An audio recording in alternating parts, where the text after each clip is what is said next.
Hey guys, welcome to my YouTube channel. आज बात करने वाले हैं रासायनिक समीकरण के, और रासायनिक समीकरण के प्रकार को देखेंगे। कितने प्रकार के रासायनिक समीकरण होते हैं और जो रासायनिक अभिक्रिया होते हैं तो उसका जो समीकरण लिखा जाता है उसको बैलेंस करके देखेंगे क्या ये कैसे बराबर है दोनों साइड। ठीक है, तो आज इस वीडियो स्टार्ट करने से मैं आपसे रिक्वेस्ट कर रहा हूँ कि जो नए हैं इस चैनल में तो आप चैनल को सब्सक्राइब करें, और जो सब्सक्राइब कर दिए उसके लिए थैंक यू।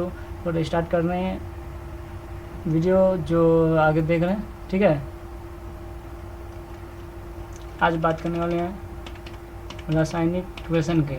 तो आज स्टार्ट कर रहे हैं रासायनिक इक्वेशन और रासायनिक समीकरण, यानी रासायनिक रिएक्शन, केमिकल रिएक्शन के बारे में बात कर चुके हैं। ठीक है ना, आज केमिकल इक्वेशन के बारे में बात करने वाले हैं। केमिकल इक्वेशन क्या होता है? ठीक है, तो सबसे पहली बात क्या केमिकल इक्वेशन क्या होता है, ये आपका हो गया 5 नंबर क्वेश्चन। ये आप बिहार बोर्ड में आपको 5 नंबर में पूछने वाले क्वेश्चन है, जो लगभग में आते जाते हैं ये क्वेश्चन, जो हर एक ना एक दो बार आ भी गए हैं। रासायनिक इक्वेशन क्या होता है, ठीक है ना। तो इसके अंदर से एक क्वेश्चन आता है जिसे ऑब्जेक्टिव ज़्यादा पूछा जाता था रासायनिक समीकरण से। तो रासायनिक समीकरण किसे कहते हैं? रासायनिक समीकरण किसी भी रासायनिक अभिक्रिया को संकेत के माध्यम से प्रदर्शित किया जाता है, यानी किसी भी रासायनिक अभिक्रिया को संकेत के माध्यम से दर्शाया जाता है तो उसे क्या कहते हैं? रासायनिक समीकरण कहलाता है। क्या कहलाता है? रासायनिक समीकरण कहलाता है। अब यहीं से दूसरा इसका रासायनिक समीकरण के लिखने का नियम। अब अच्छा, रासायनिक समीकरण हो गया, उसको संकेत से दर्शाते हैं रासायनिक समीकरण। सिर्फ इतना जानना है कि किसी भी रासायनिक अभिक्रिया को संकेत से दर्शाते हैं उसे रासायनिक समीकरण कहते हैं। और इसमें रासायनिक समीकरण को लिखने का नियम, rule for writing chemical equation, यानी रासायनिक समीकरण लिखने का नियम को। तो हम देखेंगे रासायनिक समीकरण लिखने का नियम किस किस तरह का है। ठीक है ना, तो जैसे कि रासायनिक समीकरण में हमेशा संकेत का उपयोग किया जाता है। ठीक है, तो फर्स्ट नियम हो गया। तो देखिए इसमें पूछ देगा 2 नंबर, रासायनिक समीकरण लिखने का नियम को आप अपनी भाषा में लिखें। ठीक है ना, तो इसको लिखना है कि रासायनिक समीकरण को हमेशा संकेत का उपयोग किया जाता है रासायनिक समीकरण को दर्शाने के लिए। ठीक है, दूसरा पॉइंट है क्या, रासायनिक समीकरण में अभिक्रिया बाएं ओर तथा प्रतिफल दाईं ओर लिखा जाता है। ठीक है ना, जैसे एक एग्जांपल में दिए हैं H2 और O2, ये क्या है? ये अभिकारक है और ये प्रतिफल है, यानी प्रोडक्ट है। क्या है? ये प्रोडक्ट है, ये अभिकारक है। ठीक है, तो ये वाला रासायनिक समीकरण के अभिकारक बाएं ओर, ये आपके हाथ से बाएं ओर है, और प्रतिफल को दाएं ओर लिखा जाता है। तो तीसरा पॉइंट देखेंगे, अभिकारक तथा प्रतिफल को तीर के द्वारा अलग किया जाता है। ये तीर जो है ना, तो ये तीसरा पॉइंट हो गया। क्या हो गया? ये एक तो सबसे पहला पॉइंट क्या है, इसको संकेत के द्वारा दर्शाते हैं। H2 क्या हाइड्रोजन का संकेत है, O2 ऑक्सीजन का संकेत है, और इसी को संकेत के माध्यम से दर्शाते हैं। और ये रिएक्टेंट को इधर लिखते हैं, प्रोडक्ट को इधर लिखते हैं, और इसको जो है ना ये तीर से अलग किया जाता है। इस रासायनिक समीकरण हो रहा है तो इसको तीर से अलग किया जाता है। ठीक है ना, आप देखेंगे टाइप्स ऑफ केमिकल इक्वेशन। क्या देखेंगे? रासायनिक समीकरण का प्रकार देखेंगे। रासायनिक समीकरण के प्रकार कितने प्रकार के होते हैं? तो हम बेसिकली रासायनिक समीकरण 2 प्रकार के होते हैं। एक होते हैं संतुलित रासायनिक समीकरण, और दूसरा असंतुलित रासायनिक समीकरण। संतुलित समीकरण किसे कहते हैं तो इसके बारे में देखेंगे, संतुलित समीकरण किसे कहते हैं। ठीक है ना, और असंतुलित, इसका 2 प्रकार है। स्क्रीन को पूछ करके आप इस वीडियो को नोट को उतार लें ताकि आपको समझने में आसानी हो। ठीक है ना, ये वाली बड़ी इंपॉर्टेंट बात है, जो इस चीज़ को 2 नंबर 3 नंबर में पूछा जाता है। बिहार बोर्ड में बेसिकली ये पूछा जाता है, क्या 2 नंबर में तो आता ही है। ठीक है ना, ये ऑब्जेक्टिव भी आ जाएगा। तो हम देखेंगे संतुलित समीकरण। क्या देखेंगे? संतुलित समीकरण ऐसा समीकरण जिसमें प्रत्येक तत्व की परमाणु की संख्या अभिकारक तथा प्रतिफल के समान हो। यानी हम देखे थे क्या इसका, तो ये इसका परमाणु की संख्या और इसका परमाणु की संख्या दोनों क्या बराबर, उसी को क्या कहेंगे? संतुलित समीकरण कहेंगे। और इसमें असंतुलित समीकरण, ऐसा समीकरण जिसमें प्रत्येक तत्व की परमाणु की संख्या अभिकारक तथा प्रतिफल में समान ना हो, उसे असंतुलित समीकरण कहेंगे। क्या कहेंगे? ना हो। यहाँ क्या होगा? ना हो। ठीक है, आप लोग लिख लीजिएगा क्या ना हो। ठीक है, तो उसे असंतुलित समीकरण कहेंगे। क्या कहेंगे उसको? असंतुलित समीकरण कहेंगे। 1 मिनट रुक जाइए, आप लोगों को लिख देते हैं यहाँ पे। असंतुलित समीकरण क्या है? असंतुलित समीकरण होगा, ठीक है। तो हम क्या लिखेंगे? असंतुलित ना हो, क्या लिखेंगे? ना हो, उसे असंतुलित समीकरण कहते हैं।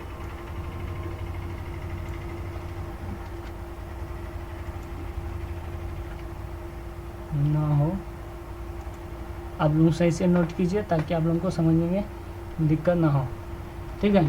जो प्रतिफल का समान ना हो उसे असंतुलित समीकरण कहते हैं। अच्छा देखिए, अब इसमें अणु में परमाणु की गणना करेंगे। इसमें अणु कितना है, परमाणु जो होता है, ठीक है ना, उसका गणना करेंगे, यानी गिनती करेंगे, इसमें कितना है, इसमें कितना है, ठीक है। तो जैसे एक इक्वेशन लिए हम, क्या लिए? PbNO3 हाइड्रोएट में ले रहे हैं, ठीक है ना। PbNO3 ये क्या है? टोटल 1 है। नंबर ऑफ मोलिक्यूल, एक मोलिक्यूल है, ये पूरा कितना मोलिक्यूल है? एक मोलिक्यूल है। ये कितना मोलिक्यूल है? एक मोलिक्यूल है, ठीक है। ये पूरा एक मोलिक्यूल है। और यहीं पे हम देखेंगे नंबर ऑफ मोलिक्यूल एक है, हम जानते हैं, क्या जानते हैं? नंबर ऑफ मोलिक्यूल एक है। यहीं पे देखेंगे नंबर ऑफ एटम कितना है पीबी में। अब मोलिक्यूल, ये तो पूरा ठो मोलिक्यूल हो गया, एक कोई भी सब्सटेंस है वो क्या है? मोलिक्यूल है। और यहीं पे देखेंगे नंबर ऑफ एटम, एटम इसमें जो पीबी में एटम कितना है, तो हम देखेंगे पीबी में कितना एटम है? 1 एटम। कितना है? 1 एटम। और यहीं भी number of atom of N, nitrogen में कितना एटम है, ठीक है। तो नाइट्रोजन का एटम कितना है? यहाँ 2 से गुना किया हुआ है नाइट्रोजन, ठीक है ना। 2 × 1 यानी 1 नाइट्रोजन है, 2 से गुना हुआ 2 एटम हो गया।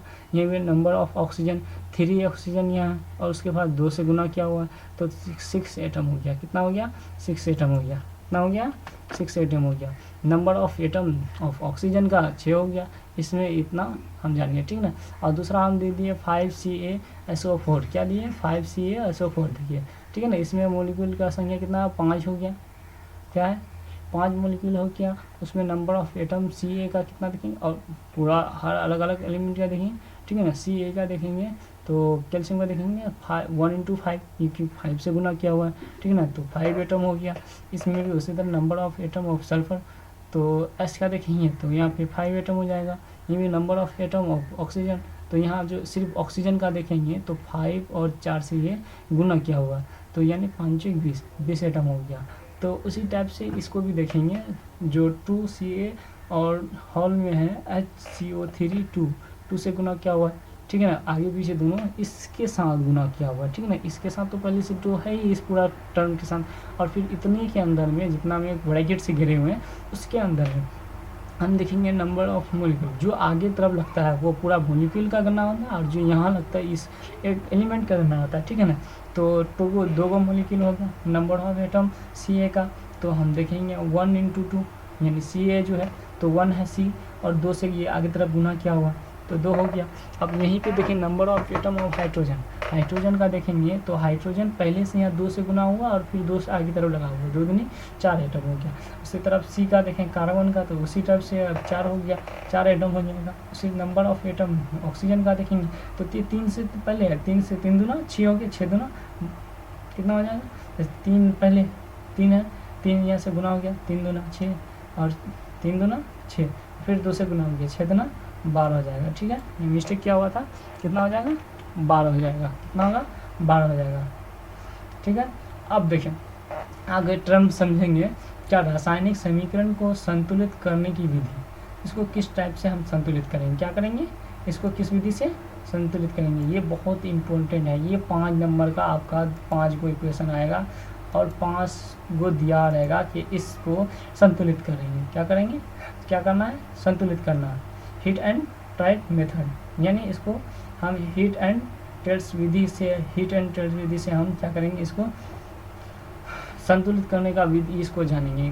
क्या करने जानेंगे? देखिए रासायनिक समीकरण को संतुलित करने की विधि को जानेंगे। तो एक विधि क्या है? हीट एंड टेल्स विधि। क्या है? हीट एंड टेल्स विधि। हीट और टेल्स विधि का उपयोग अणु की संख्या, अणु का जो होता है उसका संख्या में वृद्धि करने के समीकरण को संतुलित करने के किया जाता है।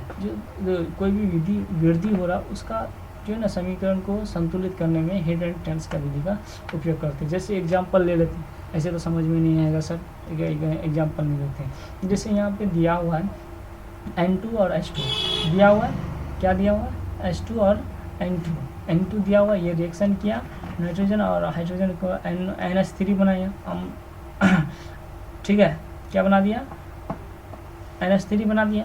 तो number of atom of different element, इस एलिमेंट में डिफरेंट एलिमेंट देखेंगे। तो जैसे नाइट्रोजन है तो यहाँ कितना दिया हुआ है, नाइट्रोजन का 2 को दिया हुआ है पहले से। प्रोडक्ट कितना है 1 है, 1 ये है और ये 2 को दिया हुआ है, ठीक है ना। प्रोडक्ट एक ही है। हाइड्रोजन का प्रोडक्ट 2 है, इधर क्या है, इधर 3 है, इधर 1 है। ये नाइट्रोजन इधर 1 है प्रोडक्ट में और रिएक्टेंट में 2 है। रिएक्टेंट में यहाँ पे 2 है, ये वाला रिएक्टेंट हो गया, ठीक है। ये वाला क्या हो गया, रिएक्टेंट हो गया N2 रिएक्टेंट हो गया। तो इधर दिया हुआ है 2 को, इधर दिया हुआ 1, इधर हाइड्रोजन 2, इधर हाइड्रोजन 3, ठीक है ना।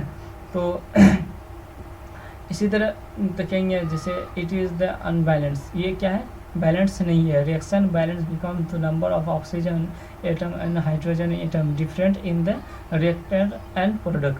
जो ये रिएक्टेंट और प्रोडक्ट में क्या है, डिफरेंट है, क्या है, डिफरेंट है, ठीक है। रिएक्टेंट और प्रोडक्ट में क्या क्या है, डिफरेंट है। इस इंग्लिश का मतलब है ना, it is the unbalance reaction, ये अनबैलेंस यानी बैलेंस संतुलित नहीं है।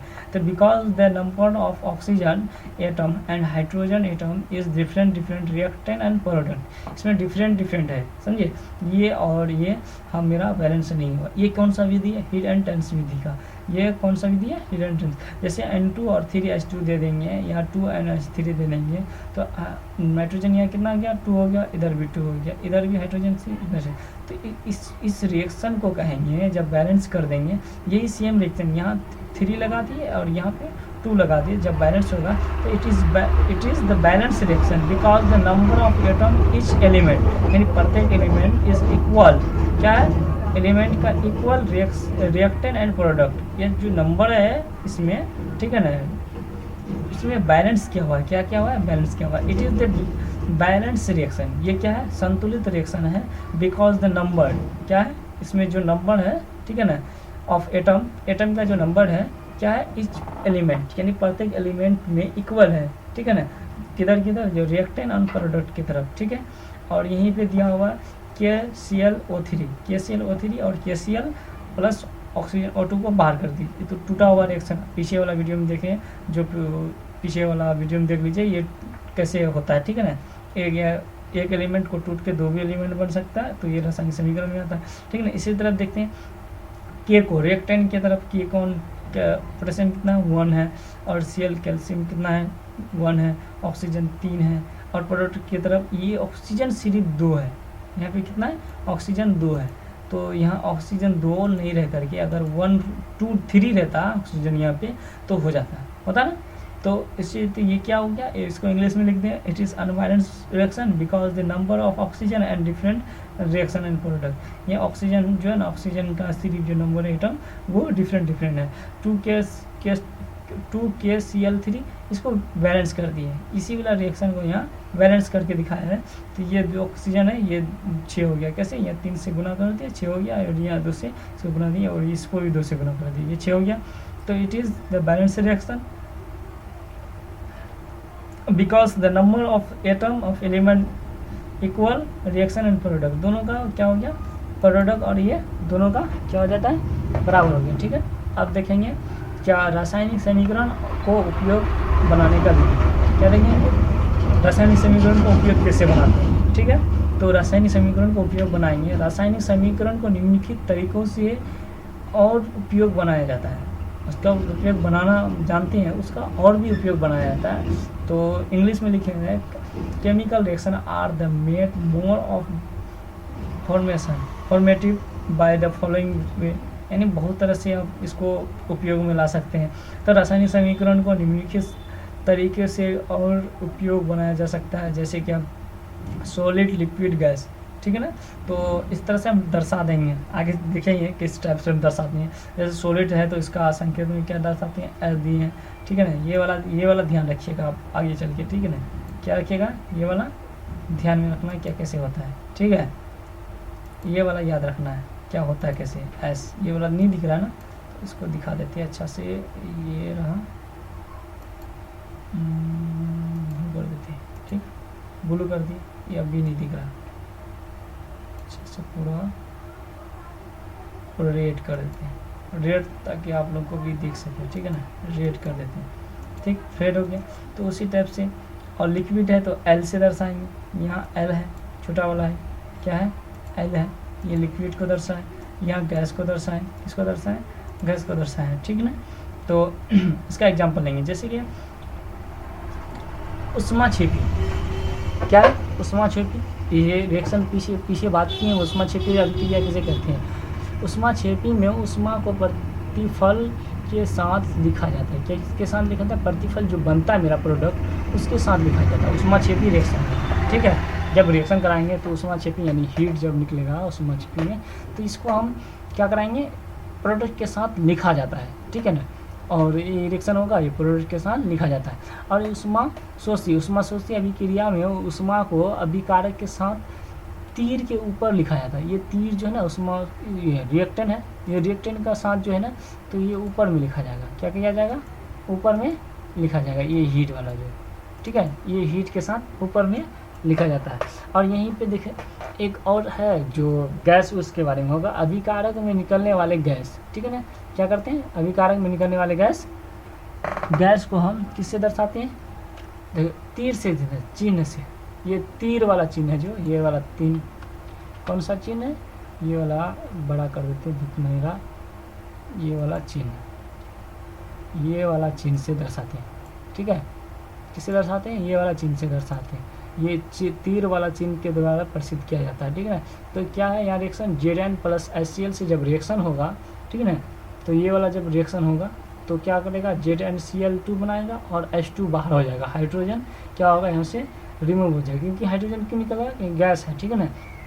तो अभिकारक में निकलने वाले गैस, ठीक है ना, अभिक्रिया में निकलने वाली गैस को नीचे वाला तीर के द्वारा प्रसिद्ध किया जाता है, अभिक्रिया में निकलने वाले गैस को ऊपर वाले से प्रसिद्ध किया जाता है, ये दोबारा हो गया, ठीक है ना, ये वाला दोबारा हो गया। चलिए इसको हम क्या करते हैं, पूरा बूम कर देते हैं, ठीक है। तो अब देखेंगे क्या अभिक्रिया में विभिन्न प्रकार की स्थिति, जैसे दाब, ताप, धर्म, सान्द्रता यानी उसमें नमी या उत्प्रेरक को प्रसिद्ध किया जाता है, और भी टाइप से, ठीक है ना। तो उसी टाइप से आगे देखेंगे, ठीक है ना। रासायनिक समीकरण में महत्व क्या है, रासायनिक समीकरण का महत्व क्या होता है, हम देखेंगे रासायनिक समीकरण का महत्व क्या है, ठीक है। तो रासायनिक समीकरण किसी भी अभिक्रिया को व्यक्त करने का सबसे सरल तरीका है, क्या है ये, किसी भी तरीका को हम, किसी भी रासायनिक समीकरण को उसका व्यक्त, अभिक्रिया को व्यक्त जो करते हैं, ये सरल तरीका है, ठीक है ना, रासायनिक समीकरण के द्वारा, ठीक है। रासायनिक समीकरण समय तथा स्थान को दोनों को बचाता है। तो कोई चीज़ भी लिखना, H लिख दे या हाइड्रोजन उतना बड़ा चढ़ा के लिखेंगे, क्यों लिखेंगे, छोटा सा लिख देते हैं हाइड्रोजन H। जब व्हाट्सएप में टाइपिंग भी करते हैं तो इतना शॉर्टकट चलती हैं, तो शॉर्टकट है ना, शॉर्टकट लिखेंगे ताकि टाइम बचे। तीसरा पॉइंट है, रासायनिक समीकरण द्वारा अभिकारक तथा प्रतिफल दोनों का भार ज्ञात किया जा सकता है। रासायनिक समीकरण में दोनों का जो रिएक्शन कराएंगे, हम 1 किलो चीनी ले लें, 1 किलो पानी ले लें, अब मेरा जो वो घोल बना तो वो कितना किलो है, तो उसको तो हम नाप लेंगे, ठीक है ना, क्योंकि जानते हैं 1 किलो मिला है तो 2 किलो तो होगा ही, 100% है, ठीक है ना।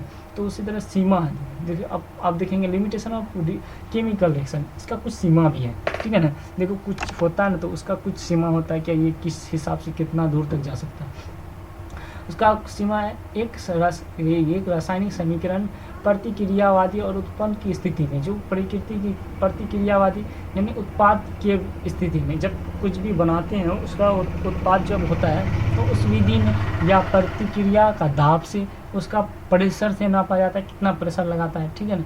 प्रतिक्रिया में उत्प्रेरक यानी उसमें जो डाला जाता है उससे, ठीक है ना, जैसे मान गया लाइट कितना वोल्ट है, वो वोल्ट मीटर से नाप लेते हैं ना, उसका तार में लगा के, ठीक है ना। उसी टाइप से यहाँ उत्प्रेरक डाल के, उत्प्रेरक यानी कैटेलिस्ट होता है, उत्प्रेरक का इंग्लिश, उसमें ये उत्प्रेरक का इंग्लिश क्या होगा, कैटेलिस्ट हो जाएगा, क्या हो जाएगा, ये कैटेलिस्ट हो जाएगा, ठीक है ना।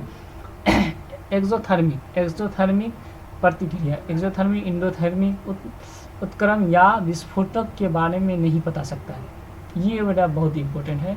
जो उत्प्रेरक या ये जो विस्फोट हो जाए कहीं पे, मान के अचानक विस्फोट हो गया तो उसके बारे में जानते हैं, इसके बारे में कुछ जानकारी नहीं है, ठीक है ना, उसके बारे में हम कुछ नहीं बता सकते। ठीक, तब आज का क्लास यहीं तक ख़त्म। Thank you for video. जो नए हैं भाई वो सब्सक्राइब कर दिए ताकि आपको सारी वीडियो मिल जाए, ठीक है। Thank you. इसी तरह के लिए बने रहे मेरे साथ, और हर तरह का हर चैप्टर का नोट मिलेगा केमिस्ट्री का। Thank you for